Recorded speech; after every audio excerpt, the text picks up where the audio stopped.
ফল গাছ লাগাতে গিয়ে আমরা বেশ কিছু ভুল কাজ করি, যার দরুন অনেক গাছে আমাদের মারা যাচ্ছে।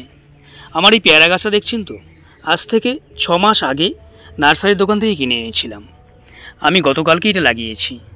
এতদিন সময় আমি গাছটাকে দিয়েছি একটাই কারণ, গাছটা যখন নার্সারির মেনের বাগানে তার নার্সারিতে ছিল তখন একরকম একটা পরিবেশ পেয়েছে, মানে আবহাওয়া ছিল।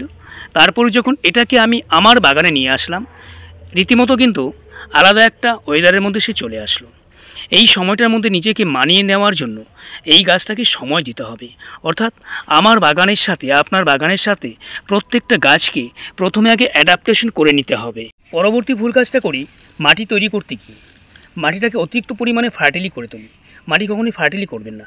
যখন আপনি গাছ লাগাবেন খুব সাধারণভাবে মাটি তৈরি করুন। এই মিডিয়ার মধ্যে রয়েছে গোবর সার, শুকনো মাটি। শুকনো মাটি বলতে আমি গাছতলা মাটিটা ব্যবহার করি। আর মাটি যদি বেলে দোআঁশ না হয় সেক্ষেত্রে 10% বালি মিশিয়ে নিতে পারেন। আমাদের 3 নম্বর ভুল হলো পাত্র নির্বাচন।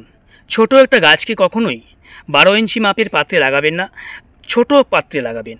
সেটা 8 ইঞ্চি, বেশি 10 ইঞ্চি, তার থেকে ছোট পটের মধ্যে লাগান। তারপরে যখন গাছটা আস্তে আস্তে গ্রো হবে, বড় হবে, তখন সেটাকে আমরা রিপোর্টিং করে নিতে পারবো। বিশেষ করে ফল গাছের ক্ষেত্রে সার দেওয়ার একটা নিয়ম আছে। আপনি যে সারটাই প্রয়োগ করুন না কেন, সেটা যেন কখনোই বেশি পরিমাণে না হয়। বেশি বলতে যেমন ধরুন সবজি গাছে আমরা 10 দিন বা 15 দিন অন্তর অন্তর সার দিয়ে থাকি, কিন্তু ফল গাছে এটা করবেন না। মাসে অথবা 1.5 মাসে একবার সার প্রয়োগ করবেন। ফল গাছ রাখবার উপযুক্ত জায়গা হলো রৌদ্রোজ্জ্বল পরিবেশ। যে কোনো ফল গাছ রৌদ্র পছন্দ করে। আপনার বাগানের যে অংশে ভালো পরিমাণে রৌদ্র পাবে সেখানেই এই টবটাকে রাখার চেষ্টা করুন। দেখুন, আমি আমার গার্ডেনিং অভিজ্ঞতা থেকে এই তথ্যটা দেওয়ার চেষ্টা করছি। যদি আপনাদের সাথে বিষয়টা মিলে, যদি মনে করেন যে ভিডিওর তথ্য উপকারে আসছে, তাহলে প্লিজ চ্যানেলটা সাবস্ক্রাইব করবেন। আরেকটা যে বিষয় বলবার ছিল, সারের বিষয়টা।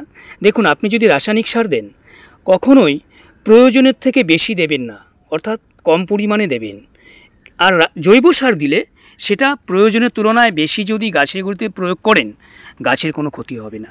কিন্তু রাসায়নিক সার ক্ষতি করবার সম্ভাবনা থাকে। আপনাদের যে কোনো সমস্যায় সরকার গার্ডেন পাশে আছে। বাগানের যদি কোনো সমস্যা হয়, প্রবলেম হয় কোনো গাছগাছালি নিয়ে, কমেন্ট করে জানাবেন। আমি আমার সাধ্যমতো উত্তর দেবার চেষ্টা করব।